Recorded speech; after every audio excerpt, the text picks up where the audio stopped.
Hi, everyone. This is Sharon, the creator of Self-Care for Black Men, and this is the meditation series for Black men. And here today we have Jerome Paige. And Jerome is a yoga instructor, and within that, there's meditation. And I know a lot of times people would say meditation and yoga as if they're separate, because I have to catch myself in saying that. But for those of us who practice uh, who practice yoga, especially as a philosophy, then we know that meditation comes under the umbrella of yoga. So, Jerome, tell us just a little bit about yourself. Okay, thank you, Sharon. First of all, I'm a yoga nidra instructor. I don't teach hatha yoga, so I don't teach the practices. I lead people in meditation, and yoga nidra is a type of meditation. So you won't find me in front of a class leading the postures, but we'll talk about that in a little bit. I'm an economist by training, and I have my own firm in Washington, D.C., Jerome Paige and Associates, LLC. And we specialize in economic, business, and organizational consulting. And over the time, as I've gotten deeper into my organizational development consulting practice, more and more people have asked about meditation and meditation techniques. And so I've added some training in Yoga Nidra through the Integrative Restoration Institute. And I lead meditation sessions from time to time for colleagues and friends. I've been a Yoga Nidra practitioner since around 2007. And I've been leading meditation sessions on and off since then. I have my own, let's call it hatha yoga or physical yoga practice. I practice Bikram yoga, which is known as hot yoga, or now is known as 26+2, representing the 26 poses plus the 2 breathing exercises. I'm in the Washington, D.C., and I practice at a set of studios that are Black-owned by Kendra and Omadinka, and it's called Bikram Yoga Works, and they own 4 studios in the Washington, D.C. area, one in Baltimore and one in Boston. Okay. And so when it comes to meditation, what is meditation? Because people hear about it, but a lot of people, and especially Black men, and with this meditation series that I'm doing, it's focused on Black men, mainly because when I look in the studios, and then also Black men are left out anyway. So I want Black men to hear from other Black meditation instructors of what it is, the experience, and to get an understanding. So what is meditation? The question, what is meditation, is asked quite a bit, even among meditation instructors and meditation practitioners. Meditation is a process of bringing your mind and body into focus so that you can get an understanding or insight into how your body, mind operates, and thereby leads you to being able to regulate your impulses. So meditation is a process of bringing the mind and body into stillness or peace, and it is a way of, over time, figuring out how to regulate your impulses so that you are you can more easily enter the state of peace and calm and relaxation. And you're right. A lot of people, or should I say different people, will have different definition of meditation. But one thing that I do find that is common is that peace and ease. I find that to be a commonality among people, including myself. And you said it a little bit, Can you expound regarding the benefits of meditation? Well, there are several benefits of meditation. There are the mental benefits or psychological benefits, and that's the benefits that bring peace and clarity to the mind. But there are also physiological benefits as the mind and body are brought into stillness. That has a tendency to change hormone levels like cortisol and oxytocin, which changes how people respond to stress. So there are some physiological benefits from meditation by reducing such things as high blood pressure or bringing or managing how the body manages stress. Okay, well, thank you. Thank you for that. And that's something that people, all people, but especially men and especially Black men, really need to hear, that piece about stress, how to regulate stress, because that's Right. something. Our body minds, just because of the way we live, are constantly being bombarded with either real or perceived threats. And those real or perceived threats stimulate how our hormones, our cortisol levels respond, and that affects our stress levels. And so by being able to manage or respond in a way that reduces the effects of the stress, we're able to achieve calmer minds and calmer bodies. Thank you for that. Thank you.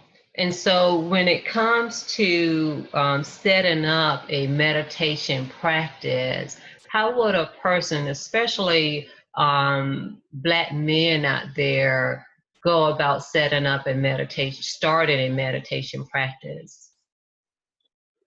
Well, fortunately today there are just many tools available online through YouTube, through streaming services, CDs. So one could go to any number of sites and find people who are leading meditation sessions or introduction to meditation sessions. Then there are meditation studios. Fortunately, in DC, there are several of those that one could attend to sit, as they say, with other like-minded people in order to figure out, first of all, what meditation is, how one goes about doing it, and how one sustains a practice. And thank you for that. And when it comes to setting up a meditation, I guess, a area in the home, what would a person consider that setup be like? Well, it doesn't have to be anything elaborate. Basically, you just need a place where you can sit quietly without interruption. So that could be in your bedroom, in the kitchen, in the living room. The main thing is have a space where you can be free of disturbances. So that's number one. Some people are more elaborate and they set aside a ritual space, especially for meditation. They set aside a portion of a room. And in addition to having proper seating, they may have lighting, they may have incense, they may have other tools that can help with bringing the body into stillness and the mind, quieting the mind. But if you have a chair that you can sit in, you can see that I'm in my office right now. It doesn't look like an ideal meditation space, but it can function. All I have to do is just sit back into my chair, get into a relaxed position, and then either with my eyes closed or with my eyes open, I can begin a meditation practice. And one of the most simplest meditation practices is just focusing on the breath. So just notice your breath. We say maybe just close your eyes a moment and just take a couple of deep breaths and then watch your belly rise. due to the breath coming in, and your belly fall due to the breath going out. And if your mind wanders, you just come back to the breath. That's a simple meditation. Focus on the breath, watch the breath. If the mind wanders, just bring your mind back to the breath. And just do that over and over and over again. And that is the meditation. And you just observe what happens to your body-mind when you are observing your breath, watching your breath, noticing your breath, sensing your breath. And when your mind moves away from that, just bring your mind back. So that can be done anywhere. And that's key too, that for people to know that it can be done anywhere. Because sometimes I do think that people think it has to be done at a certain place or a certain time, or it has to be done at home, or it has to be done, at these special places. It's pretty much wherever the person is, you can meditate. Right. So for example, if you're walking, you can make the movement of your feet the object and be a meditation. So notice how you place your right foot on the ground and your left foot on the ground.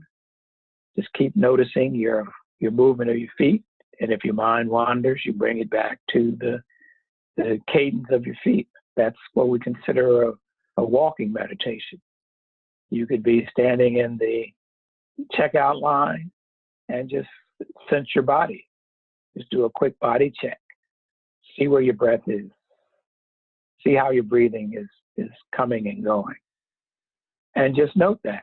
That's a very simple meditation. If you're at night, if you're lying in the bed getting ready to go to sleep, again, you can just bring your mind into focus on one particular aspect of your body that needs relaxation. And just focus on that. Sense how that area is tight. Sense how that area might be vibrating. Sense how that area might have sensations. And just be in touch with the quality of those sensations. And again, if the mind wanders, you just bring your mind back to those sensations. That's the meditation. Well, thank you for that. Thank you for that. Also, when it comes to meditation, sometimes people wonder how long they should meditate. How long does it take to meditate? Well, most people start with 3 or 4 minutes, and then they work up to sit as long as they have time. When they say sit, we mean be engaged in an active meditation process. 5 minutes a day, 10 minutes a day. Going on longer retreats, you can meditate for hours. But for most of us, just a few minutes a day at the beginning of the day or at the end of the day is sufficient to establish a practice. The key thing is consistency. If you're going to do it 5 minutes a day, do it 5 minutes every day, ideally around the same time. And you're right, that consistency is definitely key. Definitely. Right, there's a saying in some of the meditation traditions out of Japan, before there were clocks. Remember, there used to be a time when there was no such thing as clock. The way in which the meditation sits were measured was by burning incense. And so you had different lengths of incense for how long people wanted to sit. And so the saying developed is that just sit for 1 inch. That's how long you need to sit. If you sit for 1 inch, you're 1 inch a meditator. Oh, wow. Okay. I'm learning something new. That's pretty neat. And sometimes that's all what people need, right? Yes, yes, yes. Now, what happens when you begin to sit for meditation? I tend to think of meditation as a gateway to understanding, because as we begin to observe how our mind and body operates, we get understanding of them.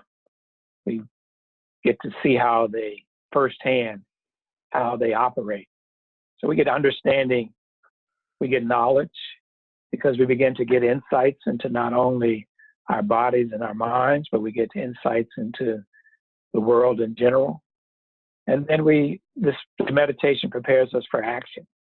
So when we move, metaphorically speaking, off the cushion or out of the meditation chair into the world, we have some tools and techniques that allow us to cope in ways that allow us to be resilient in the face of a lot of stuff we have to encounter. So meditation becomes the gateway to understanding, knowledge, and action. This is very true. This is very true. Now, one thing that some people pretty much struggle with is racing thoughts and the inability to sit still. What can you say to help those folks? Well, when we think about meditation, one of the things that meditation tends to come with is what we call an object or something to focus on. I mentioned the breath as being one object. You observe your breath, your mind wanders, and you bring your mind back to the breath. I also mentioned body sensations. You can check in if you have, say, a tightness in the body. You can make that your object of investigation. So anything can become an object of investigation.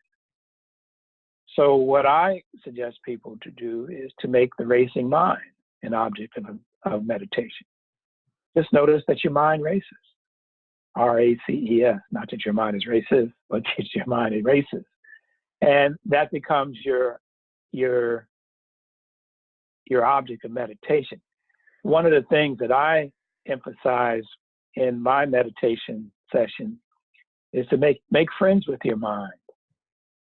Don't worry about it being racing and chattering and going every which, it's not calming down. If your mind is not calming down, notice that, be with that. If your mind is filled with thoughts, notice those thoughts, be with those thoughts. And that becomes the meditation. Because the mind, like similar to how the heart pumps blood or the lungs breathe air, the mind produces thoughts. And that's what the mind does. And one of the things that I emphasize in meditation is, again, making friends with your mind, understanding how it operates. And for the meditation might be that that's all you do is notice that your mind is racing. That for that particular day, at that particular time, that is your meditation. One of the things that we often do that can set us up for anxiety and failure is to try and reach a certain state, a state of calmness, a state of peace. But if we take the mindfulness model of meditation, says just be aware of what is and be with that. So if the mind is racing, be aware of that and be with that. So the key is being mindful, not being in a state of peace. And over time, what we find is that the more mindful we are, the more focused we are, the mind then will begin to settle down and relax. So if you have a racing mind, let's have a racing mind meditation. Let's just sit and watch our mind race. So it sounds like it's the noticing piece of it. Yes, it's the noticing piece, it's the observing piece, it's the looking piece, it's the witnessing piece that we focus on. Because even when we're in quote unquote a state of peace and relaxation, that's quote unquote a state. That a state is something that comes and goes. So we're always not going to be in a state of peace and relaxation. So we have to notice when we're in it and when we're out of it. When the mind is racing, when the mind is calm. It's the noticing piece that helps us in our meditation practice. Well, thank you for that. Now, a lot of people, and especially men, and I hear people say it a lot, oh, I'm hustling, I'm grinding. You know, it's one of those things that people say and they wear it like a badge of honor. But at the same time, that same thing is literally killing us. So in saying that, how can meditation help, particularly Black men, with this hustling and grinding action and mentality? Right. Well, we're all familiar with the phrase living while Black. So, unfortunately, in America, these days and time, Black people, Black men, Black women are under a lot of stresses because of our presence in society. We see it through reporting of police stops, people watering their grass, emptying out their trash, that we are bombarded with stresses from society. We're also bombarded with stresses from technology.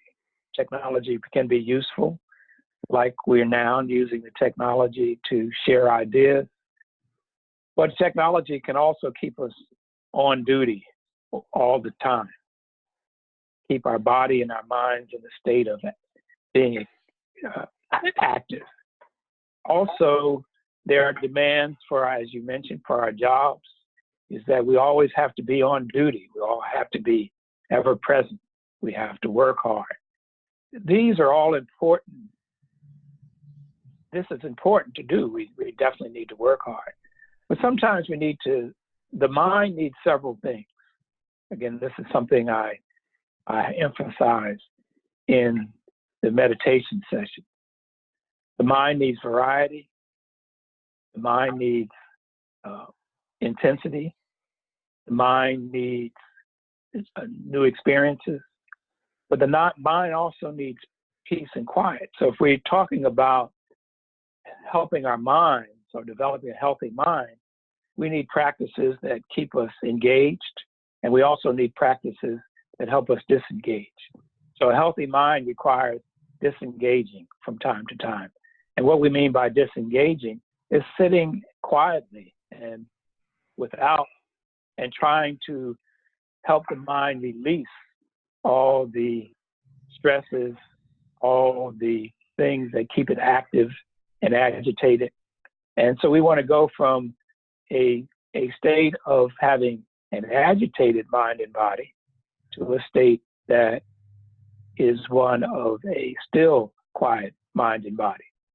And as we begin to develop practices that take us from a state of agitation to a state of stillness, then we begin to also develop qualities that when we're in stressful situations, we have a new resiliency in order to respond, because we have this familiar peace and quiet that we have developed or accessed during our meditation practices. And when we engage people or engage in a difficult situation or even friendly situations, we can now engage from a place of peace.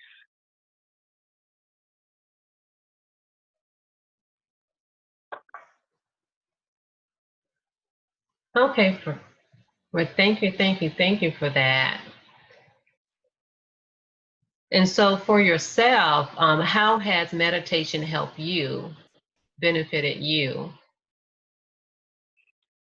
Well, I break those benefits down in three categories. One, there's the physical benefits. There's being able to take meditation breaks in the morning or in the afternoon or in the evening. It helps with my overall sense of physical well-being. Then there is the mental benefits. We talked about earlier about the mind racing and being almost captivated by thoughts and issues and worries. Meditation allows me with the tools to disconnect from that, to release those, and therefore invigorating the mind and also bringing the mind into stillness. But I also use meditation as a way of knowing. I use it in my quote unquote intellectual work. allows me to investigate the world in new ways. By sitting quietly and by bringing the mind into stillness, then I can investigate or contemplate issues, focus on different aspects of what things mean. And also in my meditation practice, I talk about the ways in which we quote unquote solve problems. On one end, we can use the rational mind to quote unquote figure things out. Through meditation, if we're sitting quietly, then things can be revealed to us.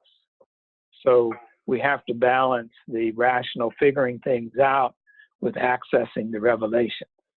And in most wisdom and spiritual traditions, quote unquote, in order to know God, one must be still. And it's in the quiet that we get in contact with the mystical. If African traditions, it's in the quiet that we connect with our ancestors. It's in the quiet that we begin to be able to see the world in new ways. And it's in the quiet that we can come up with solutions. It's not that we want to let go of the rational mind, but we also want to cultivate how we use the stillness and quiet as a way of understanding. So if we think about the continuum in the body, we have rational practices. So we learn tools and techniques, how to read, how to write, how to reason. Then on the other end, we learn how to be quiet, so things are revealed to us. But there's our gut, and we learn how to use those gut feelings to understand what's happening and why it's happening. So through a meditation practice, we can figure out how to distinguish between when we need to have a rational response, when we need to have a gut response, and when we need to have a stillness response, so that we are more strategic and intentional in how we think about and engage the world. Wow, that is profound. That is really profound. And you're exactly right in that sense, because I think with society, it kind of, like you said, social conditioning kind of teaches us, oh, we need to always be on our toes to figure things out. But when we sit down, as you said, to be able to reveal it, and then to be able to recognize all those three levels of when to use the three levels that you just said, and again, that is just profound. And I just my hope is that when people, and especially Black men, listen to these recordings, that they can see the benefit and start practicing. Because again, as long as we're continually moving, and then it's almost like we're going in circles, it's like we get a little bit of here, but then we're taking 3 steps back. And that doesn't mean that life is not going to happen. I mean, storms will still come, but I believe that, when we're sitting still, that we're not reactive to those storms, and that maybe we can respond differently. And then maybe the storms can come anyway, but we may not we may not be impacted by the storm as we once had in the past, because it can really change the way that we just look at things, our perspective. And just hopefully people can resonate with people. Yeah, I was recently at a workshop called Yoga as a Peace Practice, and it's offered by a group called the Black Yoga Teachers Alliance. And in the course of that training, a couple concepts that came up that are related to meditation. One concept that came up was called co-regulation. That was the first time I had heard that term. But basically, when we encounter people, our presence affects how they respond. So if we're angry, then they will respond angrily. If we are calm, they will respond calmly. So one of the things that the meditation practice does is helps us figure out the situation, and hopefully, it's say in particular kinds of things that are in the news today, can we behave or respond in such a way that we can de-escalate the situation. So a meditation practice helps us develop the capacity to de-escalate.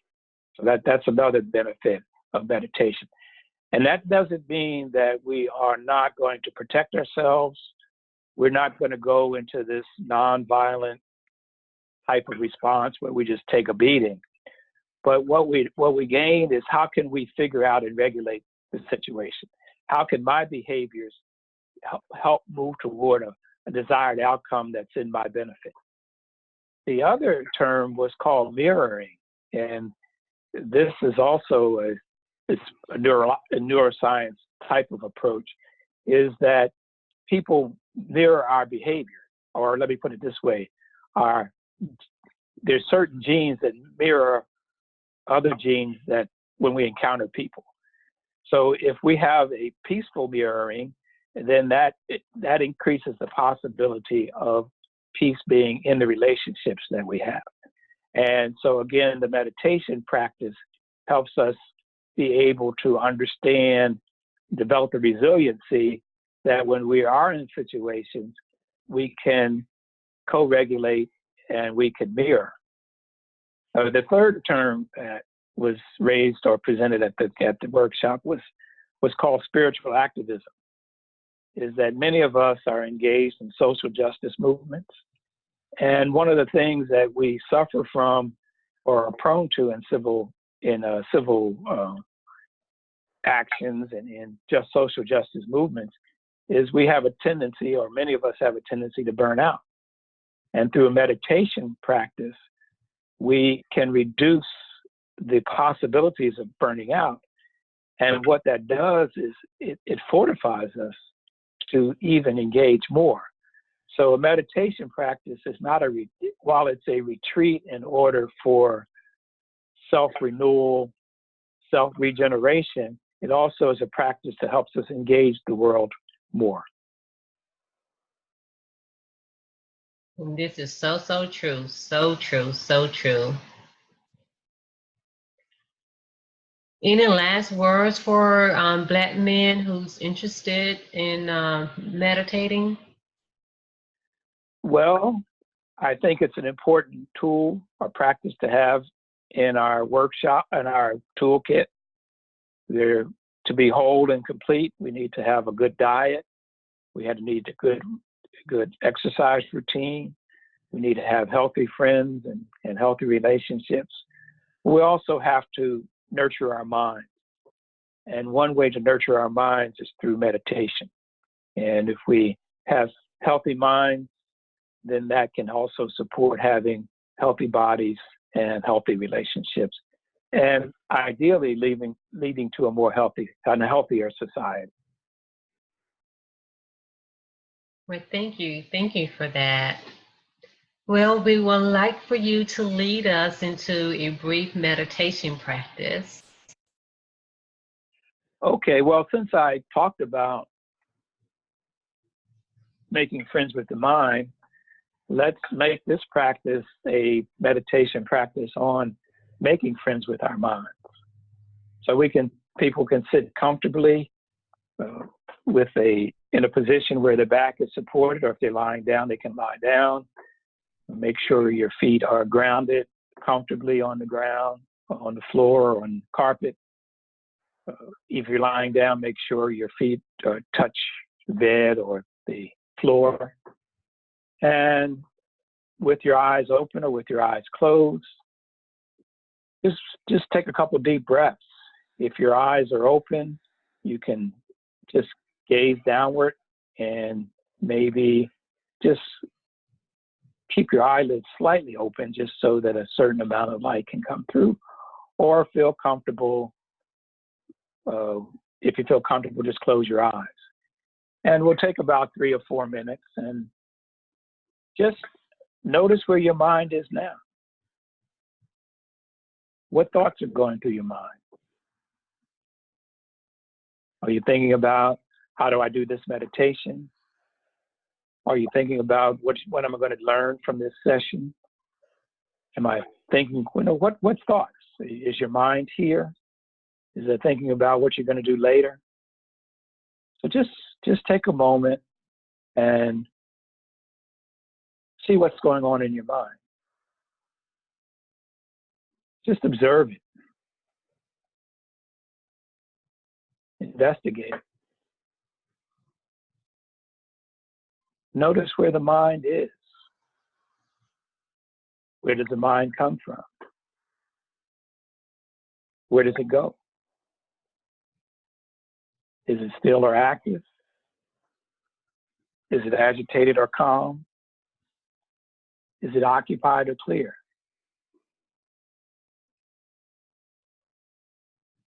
Where is your mind now? What's in it? And just observe. Just note. Just watch. Just take a few moments and just notice your mind and what's in it. And the things that are in our mind, we often refer to as objects of our mind. They come, they appear, and they leave. They arise, they unfold, and they pass away.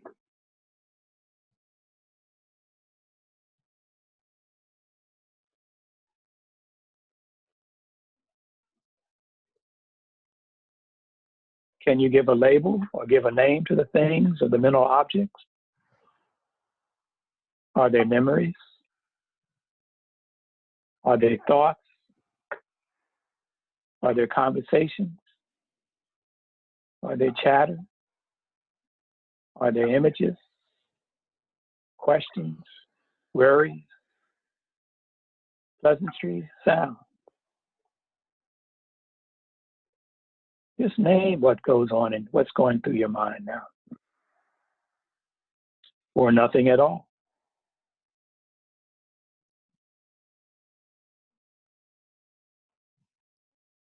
If you can't put a label on it, just say noting when something arises, unfolds, and passes away.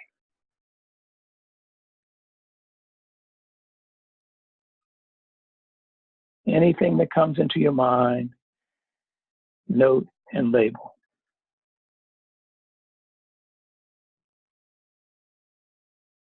If your mind drifts off, note that as well.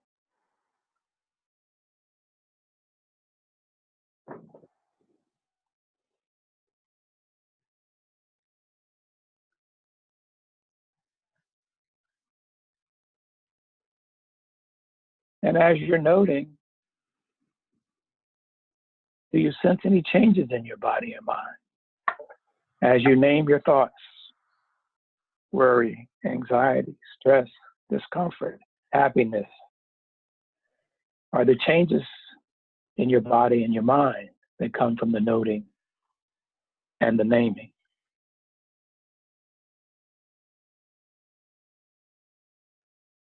Now notice a time or remember a time when your mind was agitated and occupied.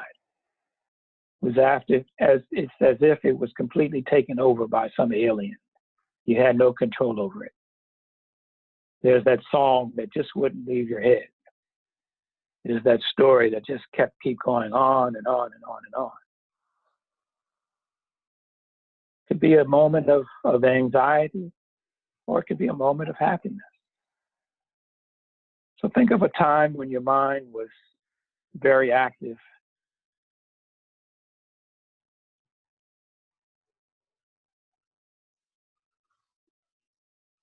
Now think of a time when your mind was quiet and still. Can you sense that mind? Can you abide in that mind? Can you be with that mind? Now let's go back and forth between the agitated mind and the still mind. Conjure up, remember, imagine when your mind was agitated. Conjure up, remember when your mind was still. Sense the agitation. Sense the stillness. Sense the activity. Sense the calm. Now sense the activity and calm simultaneously. Active, still, active and still simultaneously. Back and forth. And notice what happens to your body mind.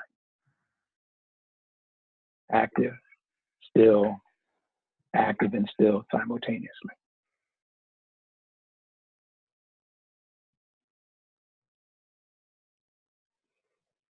Now take a couple deep breaths. Rub your hands together. Wiggle your toes. And come back into a state of wakefulness. This is a sample meditation that I call making friends with your mind. And practice this from time to time. Make friends with your mind. Make that part of your meditation.